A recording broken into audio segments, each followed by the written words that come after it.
உலகில் எதுவும் நடக்கலாம், எதுவும் எடுக்கப்படலாம். எந்த ஒன்றையும் அல்லாஹ் எடுத்தாலும் அது உங்களுக்கு நலவுதான். எந்த ஒன்றை அல்லாஹ் உங்களுக்கு கொடுத்தாலும் அதுவும் நலவுதான். மனிதன் அறியாதவன், அல்லாஹ் ஒருவன் தான் அறிந்தவன். நோயில் சோதிக்கப்படுகிறீர்களா? பொறுமையோடு இருங்கள். செல்வத்தை எடுத்து அல்லாஹ் சோதிக்கிறானா? பொறுமையோடு இருங்கள். அல்லாஹ் உயிர்களை பறித்து நீங்கள் விரும்பக்கூடிய நேசிக்கக்கூடியவர்கள் எல்லாம் மரணிக்கிறார்களா? பொறுமையோடு இருங்கள். அல்லாஹ் உங்களை கண்ணியத்தில் சோதிக்கிறானா? பொறுமையோடு இருங்கள்.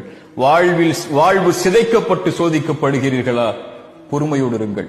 உறவுகள் பிரிக்கப்பட்டு சோதிக்கப்படுகிறீர்களா? பொறுமையோடு இருங்கள். அல்லாஹ் உங்களை மட்டும் அப்படி சோதிக்கவில்லை.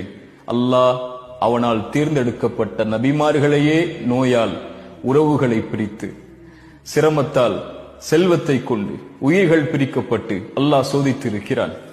குழந்தைகள் இல்லாமல் அல்லாஹ் சோதித்திருக்கிறான். குழந்தைகள் இல்லையா உங்களுடைய வாழ்வில்? பொறுமையோடு இருங்கள். வபஷ்ஷிரிஸ் சாபிரீன், பொறுமையை கடைபிடியுங்கள். இப்படி எந்த வழியில் மரணம் வரை உங்களை அல்லாஹ் சோதித்தாலும் பொறுமையை கடைபிடித்தால் வபஷ்ஷிரிஸ் சாபிரீன், அந்த பொறுமையாளர்களுக்கு நற்செய்தி சொல்லுங்கள்.